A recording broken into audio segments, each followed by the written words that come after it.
प्रधानमंत्री नरेंद्र मोदी ब्रिटेन में हो रहे G7 समिट को आज फिर दूसरी बार वर्चुअली संबोधित करेंगे। कल भी पीएम मोदी ने समिट को संबोधित कर विश्व स्वास्थ्य और वैक्सीनेशन पर जोर दिया। वहीं फ्रांस के राष्ट्रपति इमैनुअल मैक्रों ने कहा कि वैक्सीन के लिए जरूरी कच्चे माल की सप्लाई बिना रुकावट की होनी चाहिए ताकि भारत जैसे देश दुनिया के लिए वैक्सीन बना सके। भारतीय मौसम विभाग ने मुंबई में आज और कल बहुत तेज बारिश का अलर्ट जारी किया है। आईएमडी ने कहा कि देश के कई हिस्सों में अच्छी बारिश हो रही है। दक्षिणी पश्चिमी मानसून उत्तर पश्चिमी बंगाल की खाड़ी के बाकी हिस्सों की तरफ भी आगे बढ़ गया है। ये उड़ीसा के कुछ और हिस्सों, पश्चिम बंगाल के ज्यादातर हिस्सों और झारखंड और बिहार के कुछ हिस्सों में पहुंच चुका है।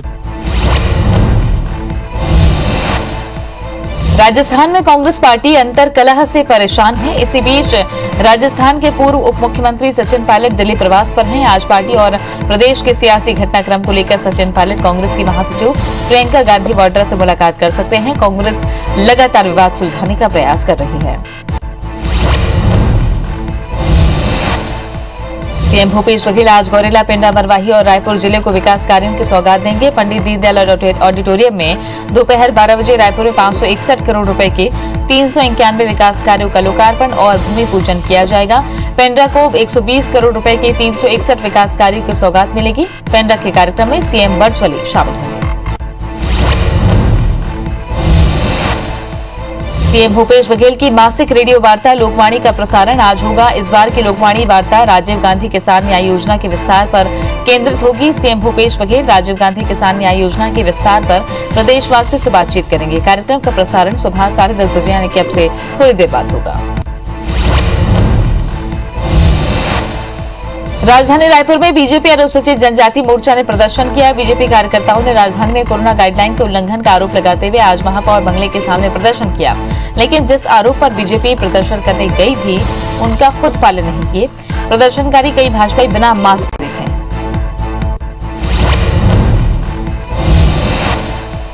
गरियाबंद में आज सुबह दर्दनाक सड़क हादसा हो गया। हादसे में 5 महिलाओं की मौके पर ही मौत हो गई, वहीं 7 गंभीर रूप से घायल हो गए हैं। घायलों को इलाज के लिए अंबेडकर अस्पताल रेफर किया गया है। तेज रफ्तार वैन पेड़ से टकरा गई, जिसके चलते यह हादसा हुआ। वैन में गरियाबंद के मालगांव के एक ही परिवार के 12 लोग सवार थे।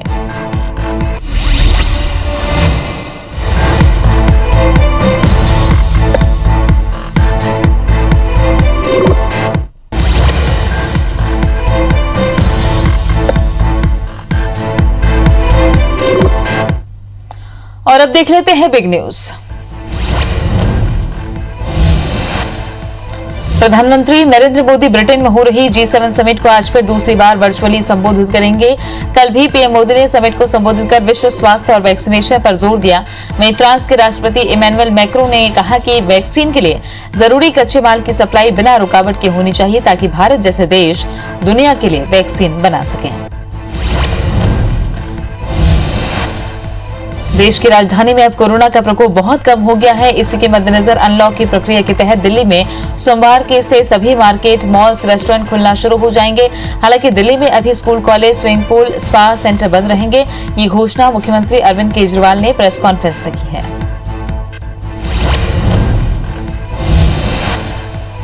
आज अपने रेडियो कार्यक्रम लोकवाणी की 18वीं कड़ी के प्रसारण के दौरान मुख्यमंत्री भूपेश बघेल ने कई मुद्दों पर अपनी बात रखी। भूपेश बघेल ने कहा कि किसानों के चेहरे में मुस्कान हमारी प्राथमिकता है और किसान खुशहाल होगा तो प्रदेश खुशहाल होगा। साथ ही हमारी सरकार ने वृक्षारोपण करने वाले किसानों को 3 साल तक मदद का भी फैसला किया, जिसमें 10,000 रुपए की सहायता राशि दी जाएगी।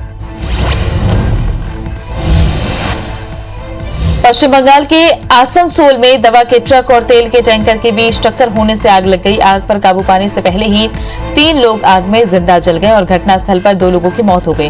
घटना में ट्रक चालक, एक साइकिल सवार की मौत हो गई, जबकि एक अन्य राहगीर की हालत गंभीर है। मृतकों के नामों की अभी शिनाख्त नहीं हो पाई है। दमकल की 3 गाड़ियों ने आग पर काबू पाया है। गरियाबंद में आज सुबह दर्दनाक सड़क हादसा हो गया। हादसे में 5 महिलाओं की मौके पर ही मौत हो गई, वहीं 7 गंभीर रूप से घायल हो गए। घायलों को इलाज के लिए अंबेडकर अस्पताल रेफर किया गया। तेज रफ्तार वैन पेड़ से टकरा गई, जिसके चलते यह हादसा हुआ। वैन में गरियाबंद के मालगांव के एक ही परिवार के 12 लोग सवार थे। उत्तराखंड से कांग्रेस के वरिष्ठ दिग्गज प्रतिपक्ष नेता इंदिरा हृदयेश का आज निधन हो गया। वे दिल्ली में कांग्रेस की एक मीटिंग में शामिल होने गई थी। इसके बाद आज सुबह ही उनकी तबीयत बिगड़ गई। इसके बाद उन्हें अस्पताल ले जाया गया, जहां उनका निधन हो गया। राज्य के पूर्व सीएम त्रिवेंद्र सिंह रावत ने ट्वीट कर उनके निधन की जानकारी दी। प्रधानमंत्री नरेंद्र मोदी ब्रिटेन में हो रही G7 समिट को आज फिर दूसरी बार वर्चुअली संबोधित करेंगे। कल भी पीएम मोदी ने समिट को संबोधित कर विश्व स्वास्थ्य और वैक्सीनेशन पर जोर दिया। वहीं फ्रांस के राष्ट्रपति इमैनुएल मैक्रों ने कहा कि वैक्सीन के लिए जरूरी कच्चे माल की सप्लाई बिना रुकावट के होनी चाहिए, ताकि भारत जैसे देश दुनिया के लिए वैक्सीन बना सकें। राजस्थान में अब फोन टैपिंग को लेकर सियासत तेज हो गई है। राजस्थान में कांग्रेस की अशोक गहलोत सरकार पर एक बार फिर फोन टैपिंग के आरोप लगे हैं। इस बार कांग्रेस के विधायकों ने ही फोन टैप करने का आरोप लगाया। सचिन पायलट खेमे के कांग्रेस विधायक वेद प्रकाश सोलंकी ने आरोप लगाया कि गहलोत सरकार कांग्रेस विधायकों के फोन टैप करवा रही है। देश की राजधानी में अब कोरोना का प्रकोप बहुत कम हो गया है। इसी के मद्देनजर अनलॉक की प्रक्रिया के तहत दिल्ली में सोमवार से सभी मार्केट, मॉल्स, रेस्टोरेंट खुलना शुरू हो जाएंगे। हालांकि दिल्ली में अभी school, college, swimming pool, spa centre बंद रहेंगे। ये घोषणा मुख्यमंत्री अरविंद केजरीवाल ने आज प्रेस कॉन्फ्रेंस में की। आज अपने रेडियो कार्यक्रम लोकवाणी की 18वीं कड़ी के प्रसारण के दौरान मुख्यमंत्री भूपेश बघेल ने कई मुद्दों पर अपनी बात रखी।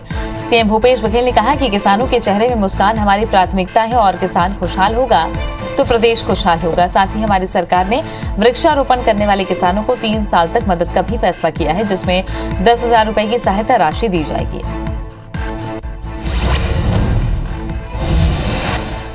एमपी के पूर्व मुख्यमंत्री दिग्विजय सिंह के धारा 370 को बहाल करने के मामले में दिए गए बयान को लेकर धमतरी में भाजयुमो ने प्रदर्शन किया।